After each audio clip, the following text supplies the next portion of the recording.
प्रकाश आंबेडकरांनी ओबीसीचे ताट अबाधित राहण्याची नेहमी भूमिका घेतली आहे. ओबीसीमधून आरक्षण देता येणार नाही अशी प्रकाश आंबेडकरांची भूमिका आहे, असे प्राध्यापक लक्ष्मण हाके हे वाशिम जिल्ह्यातील बंजारा काशी पोहरादेवी येथे आले असता बोलत होते. आम्ही पोहरादेवी या ऊर्जास्थळावरती आमच्या प्रेरणास्थानावरती आम्ही आलेलो आहोत. संत सेवालाल महाराज ज्यांनी या समाजाच्या उन्नतीसाठी, अखिल मानवजातीच्या उन्नतीसाठी कार्य केलं, त्यांच्या समाधीचं आम्ही दर्शन घेतलेलं आहे. या 18 पगड जातींच्या सर्व ऊर्जास्थळावरती आम्ही जाणार आहोत. सकाळी सिंदखेड राजाला आम्ही राष्ट्रमाता जिजाऊंच्या स्मृतीस्थळावर गेलेलो होतो, जन्मस्थळावर गेलेलो होतो. आम्हाला या राज्यकर्त्या लोकांना हे सांगायचं आहे की हा बहुजन महाराष्ट्र आहे, हा 18 पगड जातींचा महाराष्ट्र आहे. महाराष्ट्र म्हणजे काही ठराविक वर्गाची मक्तेदारी नाही. महाराष्ट्र हा तांड्यावरती, वाड्यावरती, वस्त्यावरती असणारा हा महाराष्ट्र आहे. बलुतेदार, अलुतेदार, भटक्या विमुक्त जाती जमातींचा महाराष्ट्र आहे. अर्ध्याहून जास्त लोकसंख्येचा महाराष्ट्र आहे. आणि या महाराष्ट्रामधल्या या अर्ध्याहून जास्त लोकसंख्येचा जो संविधानिक अधिकार आहे, हक्क आहे, ही लोक आजही शारीरिक श्रमाचं काम करत आहेत. आमच्या महिला आजही रानूमाळ हिंडतात, काम करतात. आजही आम्हाला या स्वातंत्र्याची फळं चाखता आलेली नाहीत. आजही आम्हाला आमच्या हक्क आणि अधिकाराची जाणीव झालेली नाही. आजही आम्ही काबाड कष्ट करत आहोत. आणि या सगळ्या लोकांना निर्णय प्रक्रियेमध्ये घेण्यासाठी, त्यांना सिव्हिलायझेशनमध्ये घेण्यासाठी, नागरीकरणामध्ये घेण्यासाठी, शिक्षणामध्ये घेण्यासाठी महामानव डॉक्टर बाबासाहेब आंबेडकरांनी आम्हाला ओबीसींचं 27% आरक्षण दिलं. ही गोष्ट आजच घडते असं नाही.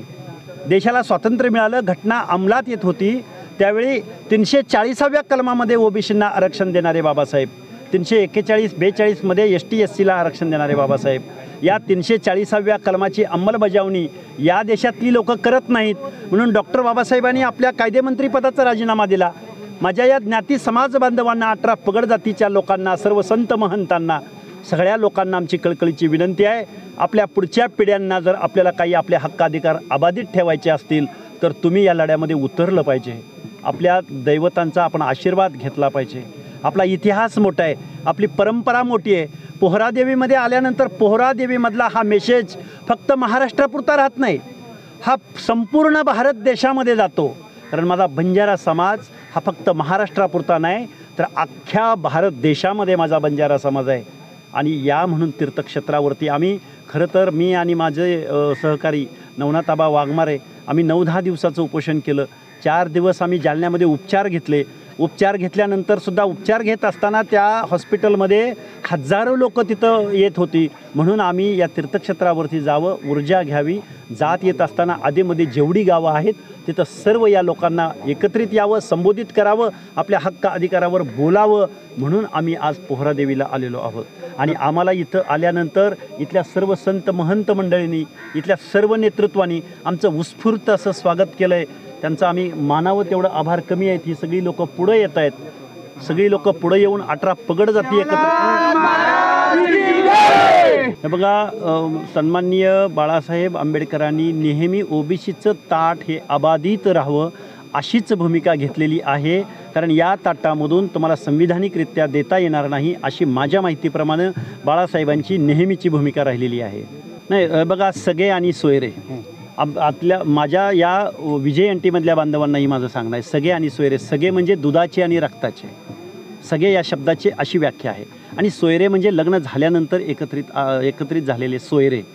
या दोन्हीही कन्सेप्ट ना संविधानामध्ये आहेत, ना कुठल्या जजमेंटमध्ये आहेत, ना हिंदू लॉमध्ये आहेत, ना मुस्लिम पर्सनल लॉमध्ये आहेत, ना ख्रिश्चन लॉमध्ये आहेत, ना पारशी लॉमध्ये आहेत.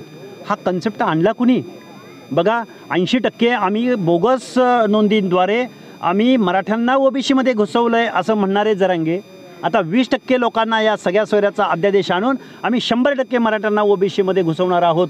हे जे वक्तव्य आहे हे घटनाविरोधी वक्तव्य आहे, हे बेकायदेशीर वक्तव्य आहे. सुप्रीम कोर्टाला हे मान्य नाही, वेगवेगळ्या आयोगांना हे मान्य नाही, औरंगाबादच्या खंडपीठाला हे मान्य नाही. सुप्रीम कोर्टाचं यावर 650 पानाचं जजमेंट आहे.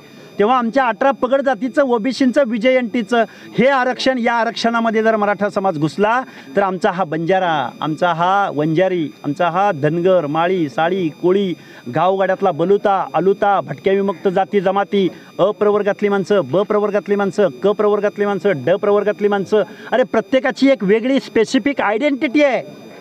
प्रत्येकाचं एक नेचर आहे, प्रत्येकाची एक कल्चर आहे, प्रत्येकाची एक संस्कृती आहे, देवदेवा काय धर्म आहे, लग्न पद्धती आहेत आणि हा 18 पगड जातीचा बहुजनांचा महाराष्ट्र आहे. पण या महाराष्ट्राचं इथल्या राज्यकर्त्या लोकांना, मुख्यमंत्र्यांना, आमदारांना, खासदारांना काही पडलेलं नाही. म्हणून ही यात्रा आहे, म्हणून हा संवाद आहे, म्हणून अभिवादन.